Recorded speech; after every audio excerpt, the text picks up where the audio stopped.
오늘 막 들어온 경제 뉴스를 따끈따끈하게 전해드리는 갓 잡은 경제 시간입니다. 오늘은 MBC 양효걸 기자와 함께 해드립니다. 어서 오세요. 안녕하세요. 네, 제가 우리 대기할 때 서로 원고 검토할 때 우리 유튜브 채널 한번 살짝 살펴봤더니 네네. 이제는 대기 시간의 모습도 유튜브에는 네. 올리네요. 항상 누군가 보고 있다는 생각으로 조심해야 됩니다. 네. 알겠습니다. 네. 마침 오늘 많은 분들 들어오신 것 같아서 반갑네요. 자, 오늘 어떤 소식부터 먼저 해볼까요? 네, 그동안 이제 경제면을 뜨겁게 달궈왔던 소식이 마무리가 된 상황인데요. 태형건설에 대한 워크아웃이 결정됐습니다. 네. 오늘 태형건설에 대한 금융채권단 협의회가 열렸었고요. 여기에서 워크아웃으로 들어갈지 말지를 투표로 정했는데 이 전체 채권 금액 기준으로 75% 이상의 채권자가 동의해서 워크아웃이 개시됐습니다. 당초 예상은 밤 늦게 결정될 것 같다 그랬는데 일찍 나왔네요. 네, 그래서 좀 뭐 자정까지도 이메일이나 팩스로 이제 투표를 받는 상황이었거든요. 그런데 생각보다 빨리 결정이 났고 당초에는 이제 태형그룹 측에서 이 자구안을 제대로 지키지 않을 거라는 이제 이야기가 퍼지면서 분위기가 굉장히 안 좋았습니다. 근데 여론도 함께 안 좋아지니까 사실상 태형그룹이 거의 백기투항을 했거든요. 그래서 네. 기존의 자구안도 다 지키겠다. 그리고 추가로 지주사인 TY홀딩스와 SBS 지분도 담보로 내놓겠다라고 한 겁니다. 네. 여기에 대해서 이제 금융당국뿐 아니라 채권단도 굉장히 만족감을 나타내면서 생각보다 빨리 워크아웃 개시 결정이 나온 겁니다. 그렇군요.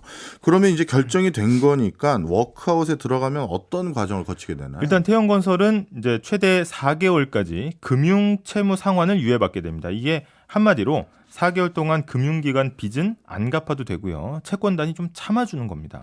대신에 이 기간 동안 채권단에서 태형건설을 굉장히 자세하게 들여다봅니다.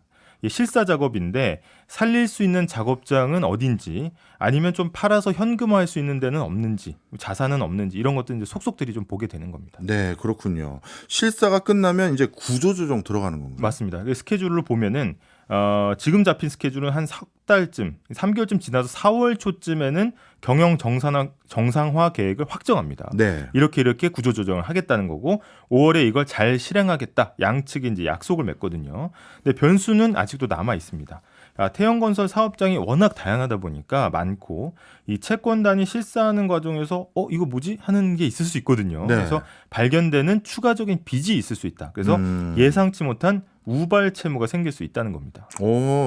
그 얘기 듣고 보니까 아직 안심할 만한 상황은 아닌 것 같은데요. 맞습니다. 이게 우발 채무 문제도 있을 수 있고 예. 기존의 채무보다 더 늘어날 수 있는 거죠. 게다가 이 태형건설의 작업장이 진행 속도나 상황이 다 다릅니다. 그래서 여기에서 살릴 사업장은 어디고 접을 곳은 어딘지를 판별하는 게 굉장히 고난이도의 작업이고 예. 또 만약에 약속했던 자구안을 태형그룹 측이나 일단 오너 일가가 제대로 이행을 하지 않으면 또 채권단 반발이 생기겠죠. 그러면 워크아웃 절차가 중단될 수도 있습니다.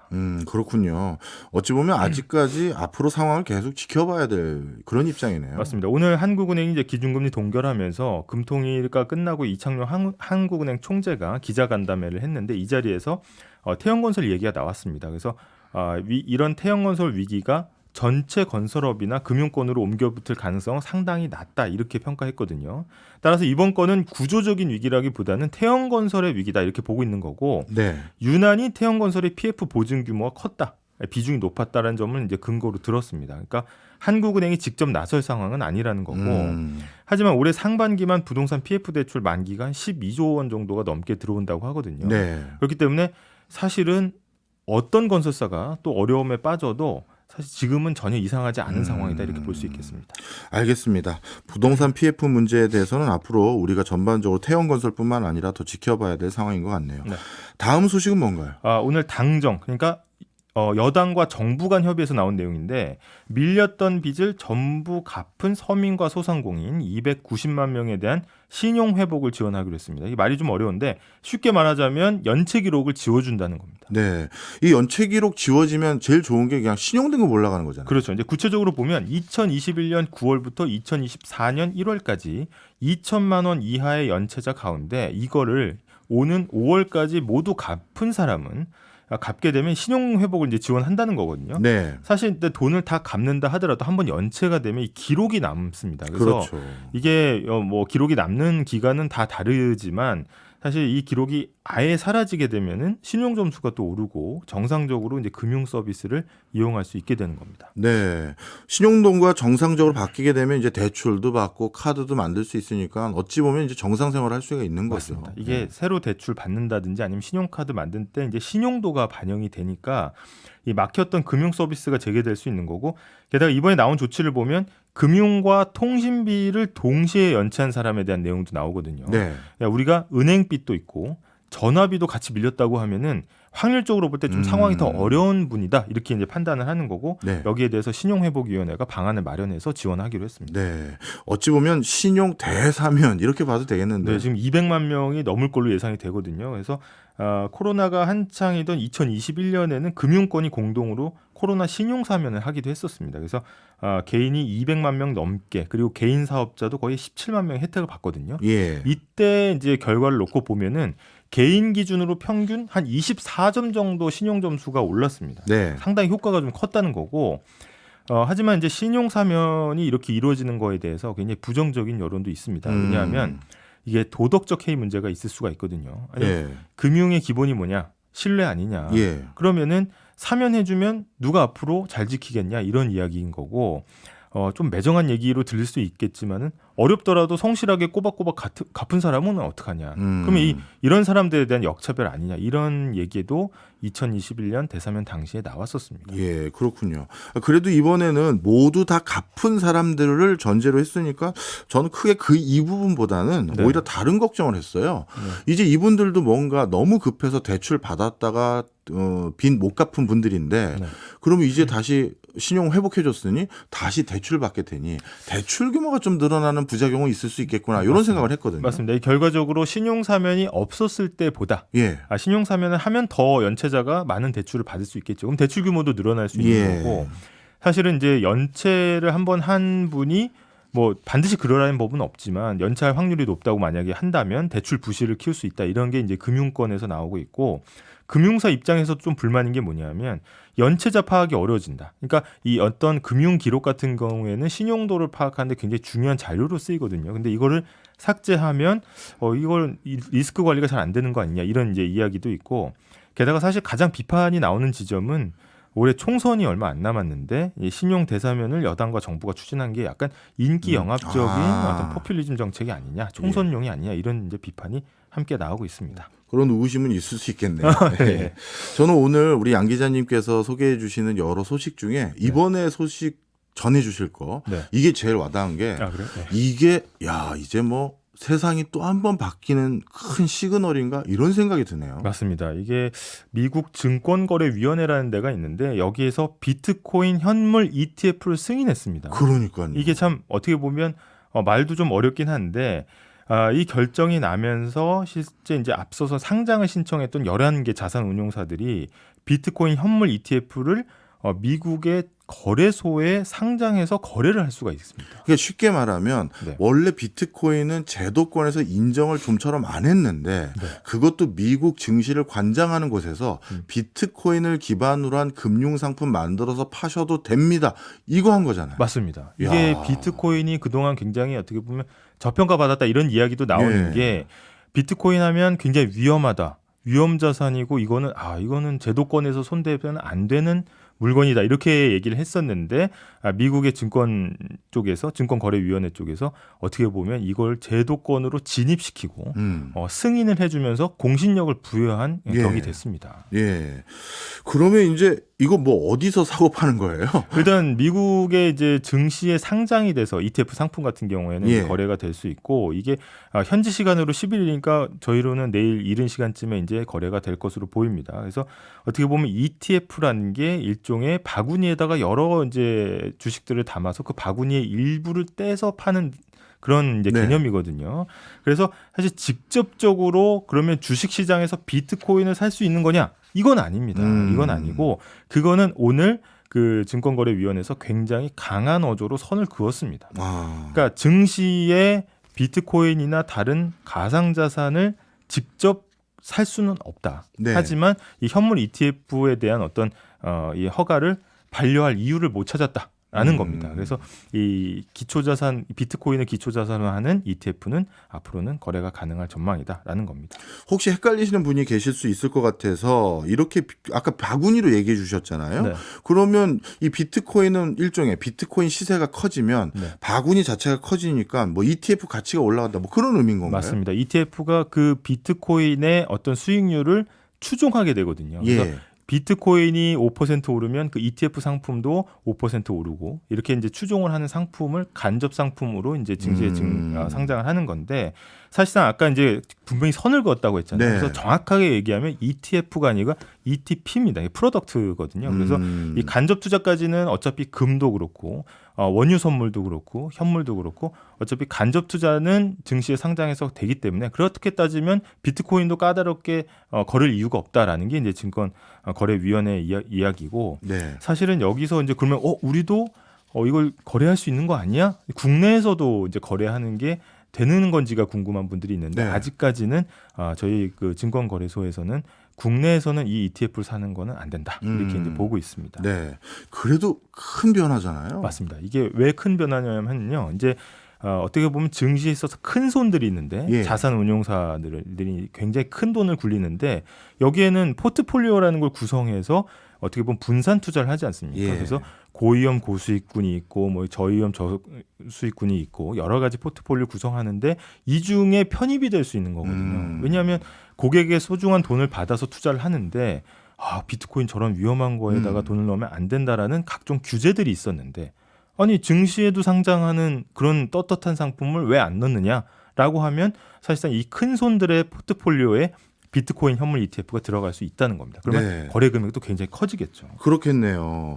자, 그러면 미국의 증권거래위원회에서 이걸 승인해 줬다. 그러니까 비트코인의 공신력이 일부 생겼다. 이렇게 그냥 받아들여도 될까요? 맞습니다. 이게 제도권 진입이라는 게 그런 의미가 있는 거고요. 실질적인 효과가 가상자산 이제 시장에 거의 130조 원 정도까지도 유입이 될 수 있다 이런 이야기가 있습니다. 그러니까 ETF를 운용하려면 사실 그 현물에 대한 이제 매수를 해야 되는 거거든요. 네. 그래서 운용사 입장에서는 그렇기 때문에 130조까지도 들어오면 이건 가상자산에 굉장히 호재가 아니냐 이제 이런 이야기들이 나오고요. 다만 이게 갑자기 안 알려져 있다가 갑자기 승인된 건 아니고 예. 승인이 될 거라는 예상은 계속 되었기 때문에 예. 가격이 선반영된 거 아니냐 이런 의견도 많이 있습니다. 어느 정도 예견이 됐던 것이니까요. 네, 그래서 오히려 오늘 같은 경우에는 지금 어떻게 변하는지는 확인해 봐야겠지만 예. 비트코인 자체는 기대보다는 그렇게 막 급등하진 않았거든요. 이미 반영됐다라고 볼 수 있는 거고 오히려 다른 이더리움이나 다른 코인에 대한 매수세가 굉장히 강했습니다. 네, 이것도 궁금합니다. 비트코인 ETF면 비트코인 가격 변하는 거랑 똑같이 가격 시세가 움직이는 거예요? 맞습니다. 이 추종하기 때문에 비트코인이 ETF로 이제 미국 증시에 상장하면은 굉장히 안정화된 자산이 되는 거 아니냐 이렇게 착각하실 수 있는데 변동성은 그대로입니다. 그렇기 네. 때문에 이건 공신력이 생겼으니까 투자해야 되나라고 생각하실 수 있지만 굉장히 신중한 투자는 결국 비트코인을 투자할 때랑 마찬가지다라는 걸 이제 꼭 주의를 하셔야 될 것 같습니다. 알겠습니다. 네. 오늘은 다음 가짜분 소식으로 넘어가 볼까요? 네, 일단 나라 밖 소식인데요. 수년 전부터 유럽 국가들이 사실 환경보호, 탄소 배출 이런 거 굉장히 민감하게 이제 규제를 했었잖아요. 근데 오늘은 약간 이런 흐름에서 살짝 비껴나는 소식입니다. 예, 네. 유럽연합이 탄소 규제 계속 강화한다고 했는데 어떤 내용인가요? 이번에 주목을 받은 거는 노르웨이인데 예. 노르웨이 영해 그러니까 노르웨이 바다 안 그것도 깊은 바다에 대한 광물 자원 탐사를 의회가 승인했습니다. 근데 우리가 생각할 때 이게 뭐가 문제야 이렇게 생각하실 수 있지만 이번 결정으로 노르웨이가 세계 최초로 심해 광물 자원 채굴을 허용하는 국가가 될 가능성이 커졌다. 이렇게 외신들은 전하고 있습니다. 네, 진짜 많은 분들이 궁금해하실 것 같아요. 아니 물 밑에 있는 거 캐내는데 그게 왜 환경과 문제 있지? 그럴 수 있는데. 저도 잘은 몰랐는데 이번에 대상이 된 지역이 거의 한 28만 제곱킬로미터에 달한다고 하는데 이게 독일 면적의 한 80% 정도 된다고 합니다. 근데 이 심해 광물 자원 탐사가 말이 탐사지 이게 바다 환경에 큰 파괴를 미친다고 하거든요. 그래서 환경단체들은 굉장히 반대를 하고 있는데 일단 심해에서 희귀 야생동물들이 살고 있는데 예. 이 광물을 채취하려면 사실 바닥면을 광범위하게 파내야 되거든요. 그럼 환경단체 입장에서는 이거 멸종되는 거다. 예. 그리고 세계에서 가장 큰 탄소 저장고를 건드리는 거다 이렇게 이제 보고 있습니다. 그래서 전 세계 과학자 800여 명이 반대 서한을 이제 공개적으로 보내기도 했습니다. 예. 아니 이렇게 반대가 심한데 탐사 결정을 내린 건 그만큼 뭔 이유가 있겠죠. 근데 제가 이걸 보니까 노르웨이도 고민이 좀 되겠더라고요. 예. 왜냐하면 아까 독일의 80% 정도 면적이라고 이야기했는데 이 대륙붕 지역에 구리만 2,170만 톤이 묻혀 있는데 이게 2019년 기준으로 하면 전 세계 구리 생산량을 넘어서는 거거든요. 와. 그래서 아연은 또 그만큼 또 많이 묻혀 있고 리튬도 풍부한데 사실 이 지금 말씀드린 광물들이 2차 전지, 그렇죠. 그러니까 배터리 산업에서의 핵심들인데 예. 이거를 거의 무한정으로 쓸 수 있다고 하면 어떤 나라도 고민이 될 것 같고 결국은 이제 이런 이점들이 너무 부각되다 보니까 환경 보호는 조금 이제 큰 힘을 발휘하지 못하면서 찬성 80표, 반대 20표로 통과됐습니다. 참 노르웨이가 이런 일을 한다니까 제가 서글프네요. 왜냐하면 네. 약간 과장하면 노르웨이 의회는 전 세계와 달리 아주 독특한 의회예요. 북해 연안에서 캔 그 석유만 가지고도 1년에 쓸 돈을 다 만들 수 있거든요. 그래서 어떻게 돈을 쓸지만 고민하지 세입을 걱정을 잘 안 하는데 그런 나라가 무슨 돈독이 올랐나 구리하고 아연을 이렇게 더 캐겠다고 하니 유럽연합에서 반대할 것 같은데요. 맞습니다. 이게 유럽연합도 굉장히 이제 반대의 입장을 표하고 있고 그다음에 지난해 11월에는 정치인 120명이 이거 안 된다 이렇게 공개 서한을 보내기도 했습니다. 예. 근데 노르웨이는 이런 논리를 펼치는데 어떤 논리냐면 야 여기 묻혀 있는 광물 좀 빨리 캐가지고 우리가 탄소 경제 그러니까 저탄소 녹색 경제로 전환은 좀 빨리 하면 그게 결과적으로 좋은 거 아니냐 이런 얘기인데 참. 사실은 이거는 어떻게 보면 좀 급조한 느낌이 좀 네. 나기도 하고요. 그래서 어떤 논리까지 나오면 지상채굴보다는 심해채굴이 오히려 덜하다. 오염이 덜하다 이런 논리까지도 나오고 있습니다. 네, 이건 뭐 강하게 환경 규제를 주장해온 것하고는 정 반대네요. 네, 이 막대한 경제성 때문에 사실은 후퇴한 거 아니냐 환경 보호가 이런 이야기들이 나오고 있고 예. 사실 이제 심해 자원이 많지 않은 또 우리 입장에서는 굉장히 부러운 한편으로는 부러운기도 그렇죠. 합니다. 그래서 근데 과학자분들 중에는 이게 심해 채굴이 굉장히 돈이 될 것 같지만 사실 심해라는 게 굉장히 환경이 혹독하잖아요. 예. 그러니까 이거를 캐는 게 과연 수익성이 좀 나오겠느냐. 이게 또 상업화될 정도가 되면 사실은 그때는 또 너무 늦는다. 저탄소 뭐 녹색 경제 뭐 다 늦는다 이렇게 이야기도 하고 있습니다. 네, 앞서 뭐 제가 노르웨이가 돈독 올랐냐 한 거는 뭐 환경 걱정도 있지만 부럽기도 했습니다. 네. 자, 다음 소식 가보죠. 네, 다 현재 미국 라스베가스에서 열리고 있는 어떤 세계 최대의 가전 박람회 이제 소식인데 CES라고 하죠. 네. 그래서 일단 C는 이제 컨슈머, 그 다음에 이제 소비자를 이야기하는 거고, E는 일렉트로닉스, 그러니까 전자제품 이야기하는 거고, S는 쇼라는 뜻인데 사실은 굉장히 이 CES가 많은 생활의 변화를 이뤄냈습니다. 네. 실질적인 뭐 VCR이라든지 아니면 예를 들어서 뭐 CDP라든지 이런 것들이 많이 나왔었는데. 물론 이런 걸 또 잘 아시면 또 옛날 사람이 되겠죠. 근데 하지만 어쨌든 올해는 AI가 뒤덮었습니다. 그래서 예. AI가 거의 이제 파죽지세로 CES를 점령했다 이런 평가들이 계속 나오고 있고 그래서 거의 모든 회사가 AI를 들고 나왔다. 그래서 실제로 그 기존의 가전 회사들도 AI를 전부 다 탑재를 하고 뭐 모빌리티뿐만 아니라 모든 회사들이 AI를 응용해서 생활을 바꾸려는 시도를 CES에서 계속 하고 있고요. 또 한편으로의 변화는 일단 모빌리티 중에 나르는 자동차도 굉장히 눈길을 끌었습니다. 네, 알겠습니다. 네. 청취자 여러분, 양호걸 기자가 우리 손에 잡히는 경제 식구가 된 지 꽤 됐고요. 그런데 오늘 아쉽게도 오늘이 마지막 같이 하는 날입니다. 네, 저도 너무 아쉬운데 이게 회사에서 이제 또 새로운 임무를 부여받아서 이거보다 중요한 임무가 뭐가 있어요? 이것도 중요한 임무지만 어쨌든 예, 인사 관련도 나오고 네. 어떻게 보면 지금까지 해왔던 사내벤처 업무를 이제 다른 형태로 이어나가는 저한테도 되게 좋은 결정이고 해서 거기에 좀 더 집중하기 위해서 일단 회사의 결정이 알겠습니다. 있습니다. 그래서 오늘은 청취자분들을 대신해서 저희가 제작진이 꽃다발 하나 감사합니다. 준비했습니다. 예. 이거 눈물. 네. 눈물. 여러분 양효걸 기자의 무궁한 발전 기원해 주십시오.